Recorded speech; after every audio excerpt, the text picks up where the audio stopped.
Welcome to Empire Building, the podcast where we talk about building big businesses and even bigger lives. I'm your co-host, Via Williams. I'm Seychelle Van Poole.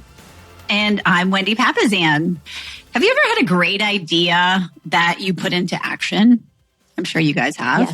Yes. No, never. Yeah. No. Yeah, of course. Have you ever had a great idea that I hope so. you didn't put into action? Yes. Oh, more of those. All yes. the time. All the time, right? All the time. I know Jay especially is always coming up with what I feel like are fantastic ideas, and then they just sort of fall by the wayside. So we all know that having a great idea is one thing, but then turning it into a business is something that's completely different. And honestly, the hardest thing. A lot of people say they want to write a book. A lot of people say they want to start a business, but it's really quite difficult.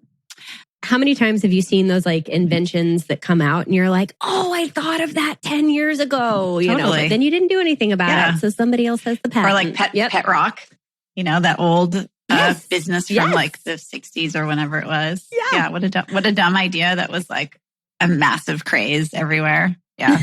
Well, I think one of the cool things about being an entrepreneur is that you literally get to make something out of nothing. You literally get to take an idea and turn it into something. And all of you ladies have done this multiple times in your life with multiple businesses.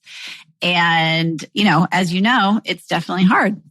So we're going to give you guys today the simple tool to allow you to take an idea that you have for a business or a problem or a challenge that you might have and give you a simple one-page plan for you to fix the problem or to create the business. So it's called the GPS, and it's definitely a Kellerism.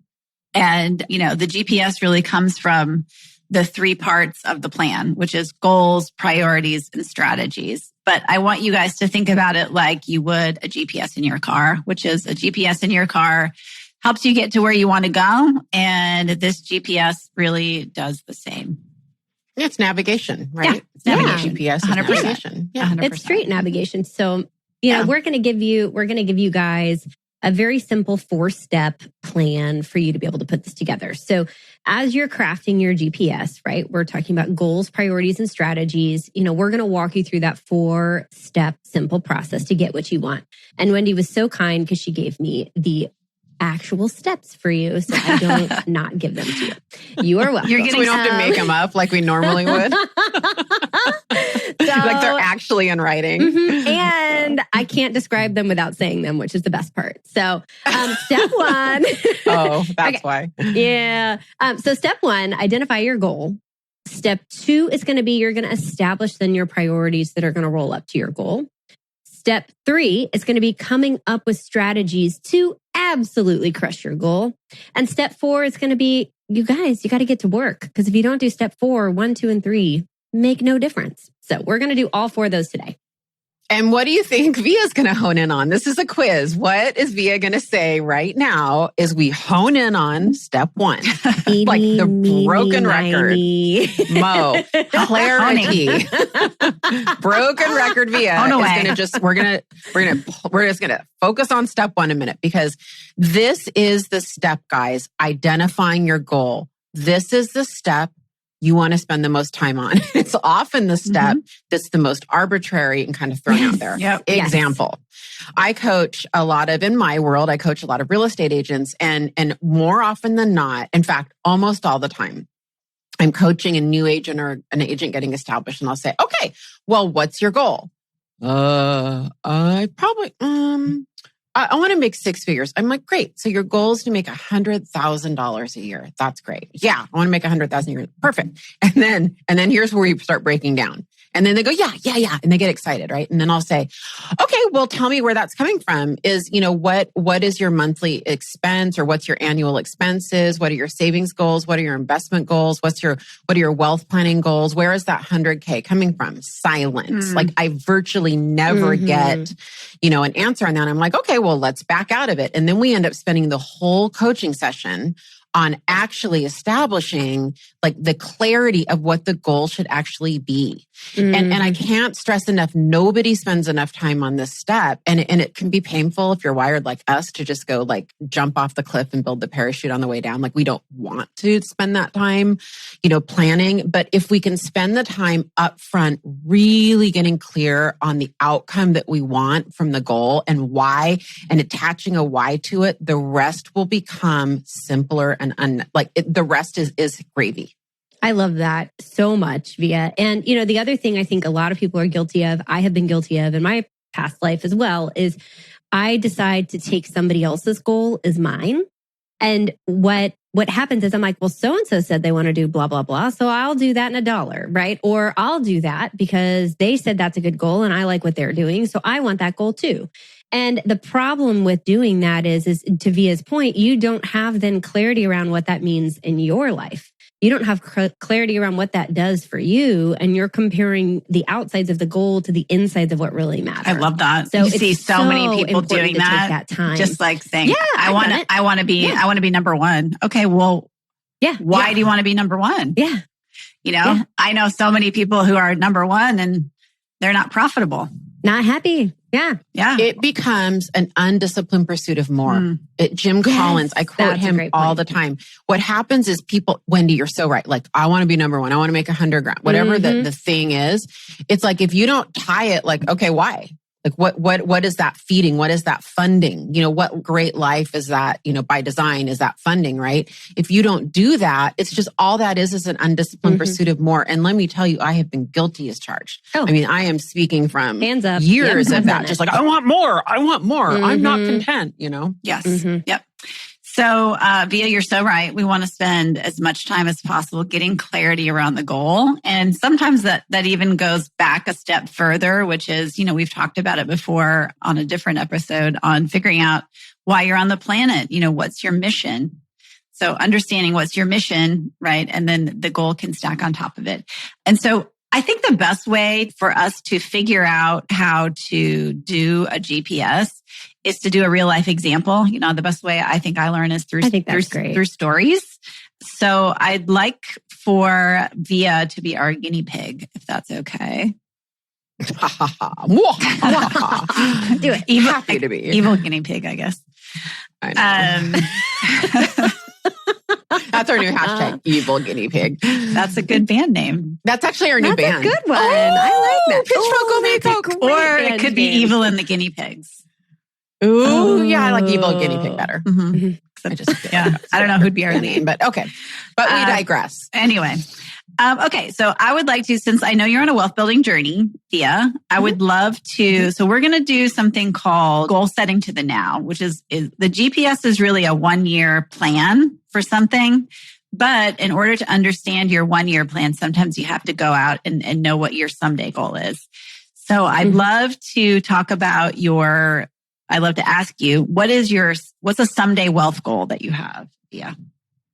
Yep. So I'll answer it directly, which is I want to have $250,000 a year in passive income in 19 years now. It was 20 when I said it. Okay. But I can share with you, originally, I had this, we talk about the undisciplined pursuit of more. When I started this 3 years ago, I was like, I want to have a net worth of 10 million. I literally just made it up because it sounded really rich. It sounded like really wealthy people would say, I have a net worth of 10 million. I think it's better to say an 8-figure net worth. An 8-figure net worth. There you go. Point is, that's what I had for a while. And I was just not tying it to anything. It was like, this is arbitrary. This is just like an undisciplined pursuit of more. And so I really started backing out and going, what do I really want and need in retirement? And, if I could have, 250,000 in passive income, I feel secure. That's great. That's a great goal. I love that. Okay. And I'm behind on that. Okay. Well, so your goal is $250,000 in passive income in 19 years. Okay. And so we're just going to back up because I think sometimes when you have a big goal like that, that's just completely overwhelming to think about how can I get from where I am today to Via in 19 years. It's like, how can I do that? So we're going to ask the focusing question. So for those of you that have read The One Thing, it's the focusing question from the One Thing book And so I'm going to ask you, Via, what is the one thing that you can do in 5 years regarding your wealth goal, such that by doing it, everything else will be easier or necessary? So where do you need to be in 5 years? My GPS is written a little differently, but how I would answer that, Wendy, is I would have 25 investment properties in 5 years. Okay, great. Properties in 5 years. Let me say doors, because I have it as doors. Okay. Some of those. Okay, great. Right. Okay. And then, so that's your 5-year goals, to have 25 doors in 5 years. And then we're going to ask the focusing question again. Okay. So what's the one thing, or where do you need to be for your wealth goal in the next year, such that by doing it, everything else is easier and necessary? So if your goal is 25 in 5 years. Yep. So my goal this year in 2021 is 5 doors. 5 doors. Okay. That makes sense. That's easy math. Yeah, that makes sense. Yeah. Okay, great. Okay. And so if your goal for this 1 year, right, is 5 doors, that becomes our goal for our GPS, right? That's our 1 year goal. So that's at the top of your wealth building GPS. And your goal is to have 5 doors by the end of 2021. And then really what we do is we kind of work back from that, and we talk about what are our priorities and what are our strategies for that. So that's really the goal setting to the now process. Yeah. Do you want me to answer that? I mean, to help people? Sure. Yeah. Because I mean, I literally have this GPS. So this is like really easy for me. Okay, great. Because it might help some people, because a lot of people, your goal is one. Oh, maybe it's even a primary, thing. So this year, what it was I had a certain benchmark. I had to get X amount of reserves. That was my first goal, because I knew that we're going to get financing on these properties, and I wanted to feel secure, blah, blah, blah, blah, blah. So having, that was the first goal. The second goal was clearing my debt, making sure my debt package was paying off some debts essentially, and having those reserves so that I could then refinance my house and do a cash out refinance. And then the fourth was sourcing the market and the team and the actual acquisitions. And Wendy, I just want to kind of pepper this in here. I use this format for everything. And I often in coaching, I'll do a 1-4-6. I'll do a, one, usually it's 3 is the minimum, but anyway, 1-5-7. In other words, it's more having the goal and the priorities and then the tactics under them than it is the 1-3-5 necessarily. Yes. We call it a 1-3-5. Well, and I would just say that, if we're thinking about that goal, right, your goal was very specific, which is great. And so for those of you that are thinking out there, like, I'm trying to come up with a goal, there are a few things that goal should be. One is specific and measurable, right? Obviously, that's very specific and measurable. Did you get 5 doors or not? Yes or no? Yep. It's time bound, right? Which is by the end of the year. It's a big enough to require several areas of focus, right? So sometimes I feel like we have the goal can be too tiny, and then we're struggling to create a GPS around it because the goal is just too small. Like, if you're feeling that, it might be that strategy is part of a bigger goal. So like maybe you're like originally, Via, maybe you thought like, oh, I need to do a cash out refi, right? That probably wouldn't be a GPS all on its own. It's really it's part of a bigger strategy. Yeah, it's a priority under your goal, right? So that's kind of an aha for me, Wendy. That's kind of actually, I'm kind of like, that's a really wise statement. I hadn't really thought of it that before. Well, and like can't that's build part it of out. our stuff too. Yeah, like we just went through cash out refis of 2 of our investment properties, but it was part of our bigger GPS of accumulating, $400,000 in cash. Part of that was cash out refi. Part of that was doing some additional sales to then have that cash sitting and waiting to reinvest, to pick up an additional 2 to 3 rental properties in the next year. Yeah. So in addition to being specific and measurable, you want your goal to be time bound, big enough to require several areas of focus, which is what we're talking about.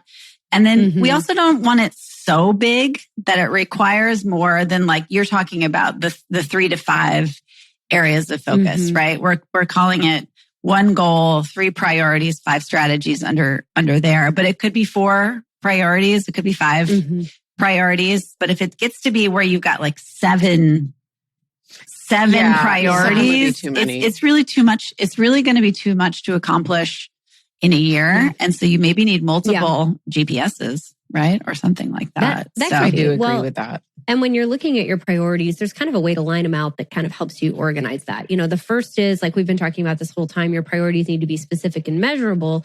But the second thing I would encourage you to do is put them in order of importance. So when you're listing your priorities out, it's what's the most important thing that's going to make the biggest difference. Via gave a great example of cash reserves first, right? So that, well, and I'm going to stop you here, Seychelle, because this is your specialty, is skipping the step and talking about it. So we're actually on step 2, guys, which is to establish your priorities. And Seychelle is going to talk about those priorities. Oh, Seychelle. You're welcome, you guys. The thing is, you're highly aware of this. Love you. You're highly aware. I told you you're one of my favorite people. Because you are. Yes. And you skip I just get so excited about getting into it that I just feel like you guys. You're just a meat. You're a meat and potatoes. You just want to go. Yeah, you're just. I am a meat and potatoes. I just want to go straight to the point. Yeah. Right. Just get to the point. Yeah. And I love bullet points. So if I can get straight to the bullets, that's where I want to go. All right. But actually, really quick, let me just say, broken record via. This is the taking the time to get clarity up front on this stuff is not how a lot of us are wired. That's a great example. You skipping you know what I mean? Like that is perfect. Thank you, Seychelle. I did that on purpose. I just want you to know. 100%. So we could use that analogy. Completely on purpose so and not typical or accidental. So step 2 is establish your priorities. Thank you, Wendy Papasan. And you're going to stick with 2 to 4 areas of your priority. This is going to force you to choose the most important things. And like we just went into, right, those priorities need to be specific and measurable, and you need to list them in order of importance. What is the first thing that if I get that one thing done, something else opens up to be able to be accomplished? Don't leave the most important thing for last. And I'll just say that, I've learned this over the years because Jay reports to Gary, and Gary's always looking at his GPSs, and Gary will literally say, until the first thing is done, I don't even want you to work on number 2, 3, and 4, because what you're telling me, if it's first, it's the most important thing. It's the priority, right? It's the priority. Wendy, that is Ben Kinney. Great. He won't let me even talk about number 2. And it's really good just to kind of take a moment for all of our leaders out there. That's good coaching.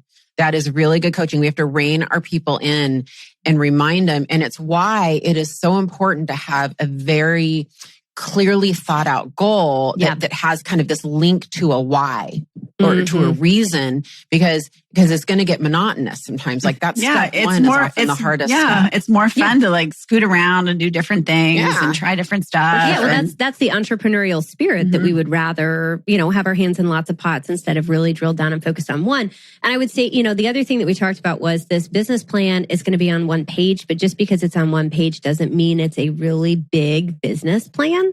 And so, these priorities should be big enough that they require several strategies to accomplish it. So this doesn't become like a checklist or a to-do list. This becomes a big priority, not just a simple check off. Okay, that was easy. I'm done. On to number 2. It should take some amount of time and energy to get there. And you don't want it so big that you never accomplish the priority, but you do want it to be big enough that it actually is going to make you stop and stretch and think and grow during that process. Yeah, for sure. So true. I think that when we think about priorities, and I'm going back to Wendy, when you were asking me about my GPS, that I'm going by memory right now. I don't have it in front of me actually, but we have to remember priorities are not action steps. So priorities are priorities, right? And so that means they come before all other and they're measurable, right? So, well, and for just some people, and not to interrupt you, but just to go back to because I think it is very helpful to use you as an example. And I wrote down your 4 priorities, which is to have a certain amount of reserves, cash. Okay. And that's not an action step. That isn't an action step. Yeah. It really isn't. So, and what I was going to say, Wendy, is the cash out refinance, as you're reading my mind, the cash out refinance could have possibly gone under that, right? But I know myself and I know my husband, and it's for the way it works in my marriage and it works for my brain a little bit better to have built that out to be 4 because for a variety of reasons, that's cheating, but I've used this for, 8 years. I'm pretty good at the GPS and the 135, and I think there are some cheats sometimes, right? Because that's a pretty, when you're self-employed, people getting a loan and getting finance for multiple properties is a part-time job. It's so hard. Yes. So that might have sounded weird that it was like an actual priority for a lot of you. That could be underneath like, hey, look, I just need X amount of cash or I need X amount of reserves and refinancing is probably going to be an action step. Yeah. I just wanted to kind of throw that in there. But these are not action steps. Priorities are, what do I have to accomplish, in order to get this done? And a lot of us in real estate world, in our company, we have a very simple 1-3-5 template. It's I'm going to sell X amount of homes. So units, volume, and GCI, gross commission income. We have all three things listed in the goal. And then we always have priority number 1 is buyers. Priority number 2 is sellers. Priority number 3 is what we call be do have. Like what classes, what skills, what books, what training do I have to go to, right? So we have a very prescribed method, just use real estate as an example because that's my world. And so, but some of the stuff isn't. I've done a GPS before on my key relationships. Have you ever thought about how to have measurables there? It's fascinating. Well, I've had employees who wanted to do like a self-care GPS. Yeah. And because I was like, I don't even think you know what to do in terms of that, so you need to figure that out. GPS I think a lot of people don't know what to do with that, actually. Yeah. It'd probably be good for a lot of us to do. Yep. There's a lot of episodes. Well, and if people are struggling with your areas of priority, which it is tough, like the goal, once you sit down and think about the goal, you can get some clarity around the goal. But a great way to kind of figure out what you think the priorities would be to just take a few minutes, take 3 to 5 minutes and brainstorm everything you could possibly think of. So if your goal is to have 5 doors by the end of the year, what are all the things that possibly I need to do, right? And you're just writing them down. There's no bad answers. It doesn't have to be perfect, Parking right? lot. Just writing things down, writing things down. And then once you've kind of exhausted all those possibilities, look at your list. There's going to be some patterns there, right? So it might be that I need cash. I need to do a cash out refinance. Maybe those go together. Maybe they don't, depending on my GPS. And then, as you look at your list and you lump things together, you're going to realize that probably some of those things are those action steps that need to go under the priorities. And some are more of the priorities.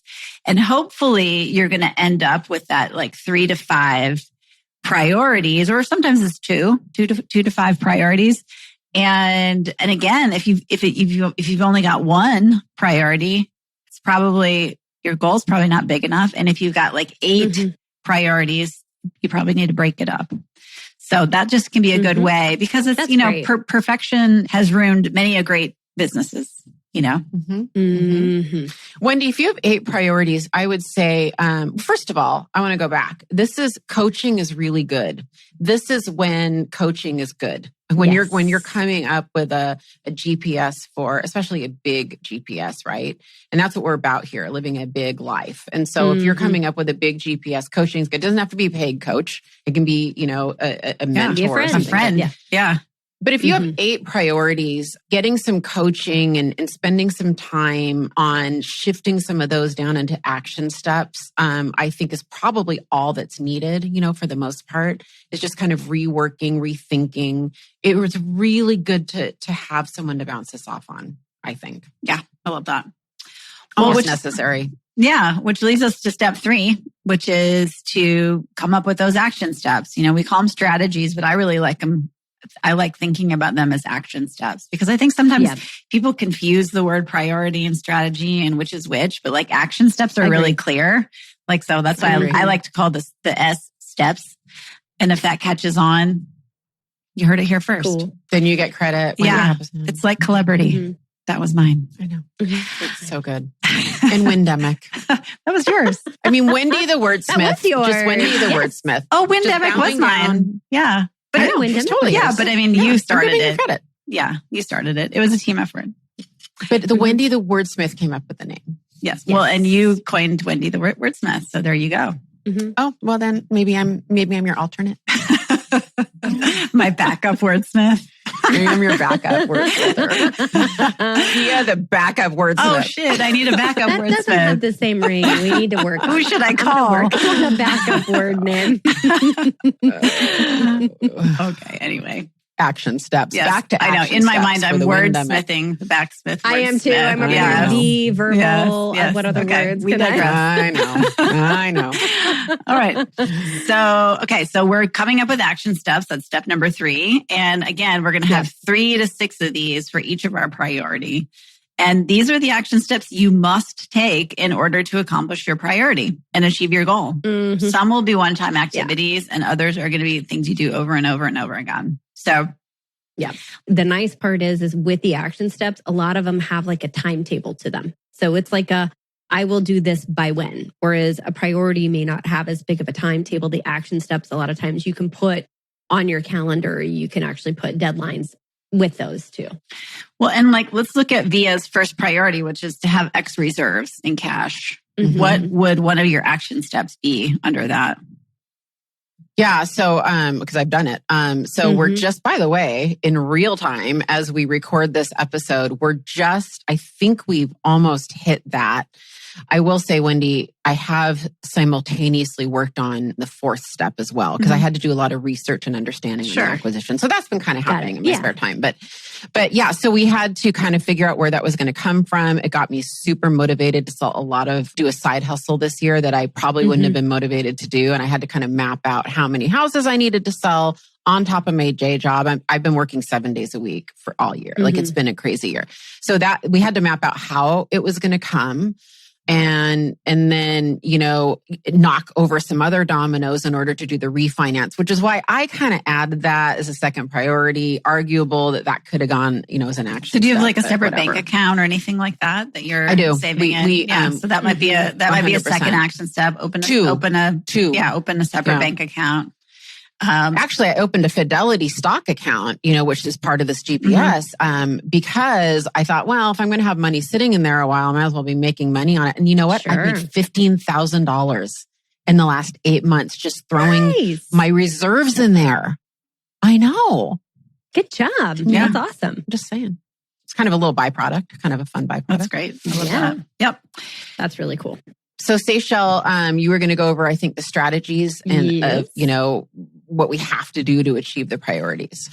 Right. So some of the things that you must do to achieve these action items, we're going to call or steps. Sorry, I said priorities. You're good. You're good. I'm just keeping in line with our wordsmith here. So, having backup wordsmith fail. Thanks for pointing that out. Fail your way to success. Exactly. It's okay. That's right. We get up fast though. So having more than 6 steps or action items in any one priority means the priority is too broad. So you want to have, 2, 3, 4, but more than 6 is probably means we have too broad of a priority. And fewer than 3 maybe means that it's too narrow. So if you have 3 to 5, that's probably your healthy number. You want your actionable steps to be specific and measurable. That gets back to everything we're talking about here. You need to be able to say, did I do it or did I not do it? Then we talked about, did I open a bank account? Yes. Yes. Or no? Did I open a bank account? Did I put X amount of money in that bank account? Yes or no? And by when? Yeah. And by when? Yes or no?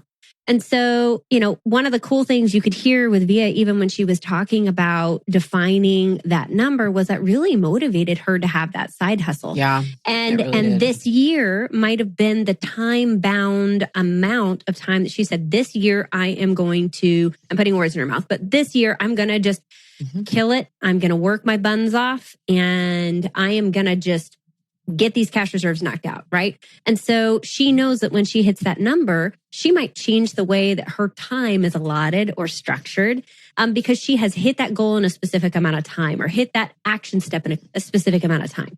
So, the other thing I want you to think about is, again, importance matters, priority matters. So you want to put them in the order of what's the most important domino, that if you hit that one, then it makes the second one easier to go after. So put them in order of importance where the biggest one, the most important domino first needs to go in that action step first. Yeah, I love that. So I am into, asking, focusing questions. In fact, I've kind of trained my brain to think in terms of questions more than answers, which is a good it's stead me well, right? So a couple of questions you can ask yourself to kind of ensure that you've written the right action steps are, number one, will the answer to whether or not I've completed this action step be a clear yes or no? I mean, is it have I completed this or not? Number two, do I have complete control over whether or not this action step is completed? That is so huge. Am I putting something on here that I can't do?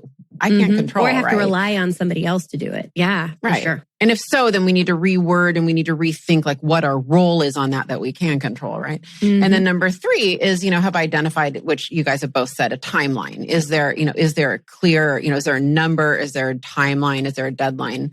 And it's not that there's right or wrong answers, by the way. And, I'll just insert this right now on timeline. The important thing is that you think this all through, you map it out. Everyone, all of the stakeholders are involved. Look, you guys, if you miss a deadline, you miss a deadline. You're going to get there. You're going to get there. If you've gotten this far and you're working together as a team, maybe it's a team of 1, maybe it's a team of 10, you're going to get there. And we want to have a deadline that we're all pushing towards. And don't worry too much if you don't hit that. Is that fair, ladies? I mean, I don't always hit the deadline, and that's okay. We want to push for it. It's more about creating a sense of urgency. So putting it on a timeline or a calendar gives you a sense of urgency to make sure it's reflected in your time blocks. Or, it's not like it's just a someday goal. It's like a goal in the next 2 weeks I want to accomplish X, or the next quarter. We're doing the 12-week year right now with our team. We're on our 4th sprint. And so, it's within the next 12 weeks, here's the action steps I want to accomplish that go towards my big goal. And so, it puts some urgency around it. But if you don't hit it, that doesn't mean you just give up. That just means you might reforecast or you might change how you're going after it. Yeah, I love that. Well, this gets us to our last step, which is really just get to work. And remember how I said at the beginning of the podcast that thinking about creating $250,000 in passive income in 19 years feels pretty out there for most people. Most people aren't really that visionary. It's really hard for most people to think out more than 3 to 5 years. And so what these action steps do is it links your today activities with your future goal. And so the second that Via opens that bank account, that action step, right? Or that Fidelity account or whatever that is linking her to her big goal of having $250,000 in passive income in 19 years, because she knows if she takes this step today and that step tomorrow and that step the next day and that step next month and that step the month after that, in 1 year, she's going to have 5 doors. In 5 years, she's going to have 25 doors. And in 19 years, she's going to have the $250,000 in passive income that she so richly deserves and wants. Whew. If you can see her smile right now, smoke coming out of her ears. I want to say amen. Yes. And I want to add one thing to that. Wendy, because what you said was so beautiful. Yes, it is an overwhelming number. Most people it's a big number. I hesitated even sharing that number. And I look, this is who we are. We have big lives. We have big goals. I'm going to strive for it, right? Talk to me in 19 years. I'll let you know if I hit it. You'll be there. Here's my point though. We'll still be doing the podcast. We'll still be doing the podcast. Episode 1,100. Hey, backup wordsmith. What do you think? We're still here. But here's what this does. What it does is it takes this wild, big hairy ass goal that we have, and it puts it into this like, okay, here are my marching orders. And so I don't feel like I'm taking risks as much. I don't feel like it's scary to buy investment properties out of state. And by the way, we're going to have an episode with Bigger Pockets, David Green, just on that. But it's scary to have investment properties out of state. It's scary to spend money on what I'm about to do. But when you feel like you're following a plan and it's like written out and your spouse and all the people involved are like in it, your brain feels like it's executing a plan. Your brain doesn't feel like it's like going out on a limb.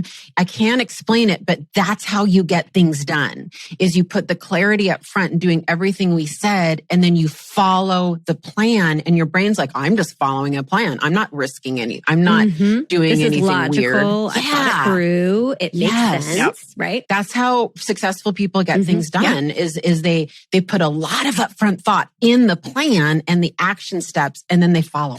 And I can tell you guys that if you do this, especially if you have a partner, get your partner on the same page, go to the couples goal setting retreat. It's going to be in November this year in Austin. Yes. If you can do that, right, and you can follow your plan, and the plan isn't always going to work out. You know, I look at all the plans that Jay and I have created over the last 20 years, and there's lots of things, even on our 5-year plans, where we're like, you know what, we didn't do anything on that. Like we weren't motivated or whatever. And so there's going to be lots of things where you don't fulfill your plan. You don't do all the things on there. But if you can do some of the things, right, over the course of 1 year, 5 years, 10 years, 15 years, 20 years, you look up and you're like, wow, I've got a pretty good life, you know? I love that. And so one thing I would love if we could do, and I'm committing us to this now, so there we go. But like, could we put a sample GPS in the show notes for people to be able to download? I think that would be awesome. And then I wish if you want to go be one of our YouTube subscribers, this would be one to go listen to, because you can see Via light up when she talks about her GPS and her goals. It is just I bow down to Wendy. Plus, she has the most incredible necklace on today. Oh yeah, I had a big chunky necklace on that. We had it's a little controversial. We had some controversy. We had to have a discussion about it before we hopped on the show today. Yeah. This is going to guarantee us to get YouTube viewers now. Yes. Does anybody even know? I have more than Diane. Yeah. More than Diane might watch Hi, us. Diane. Shout out. So the reason why I say, though, you might want to go watch this is because each time you ask that focusing question, when Wendy took Via from 250,000 to 25 rental, doors to 5 doors a year to what that means in cash reserves. When she started taking her down through that, you could see Via light up when she started talking about how those things it's true related back to the big goal. And when you're asking yourself those focusing questions, I think all 3 of us would encourage you to pay attention to your first thoughts. What's your gut thought on that?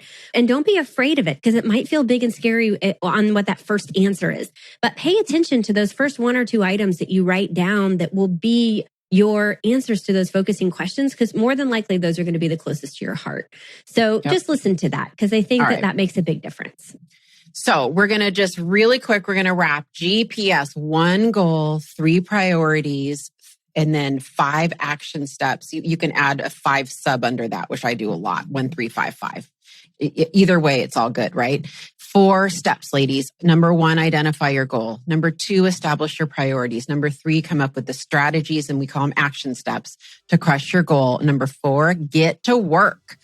Thank you, everybody. Have an awesome day. And thank you for referring us to all your friends to listen to our podcast. Go out and kill those goals. Bye. Woo woo. Bye. Bye.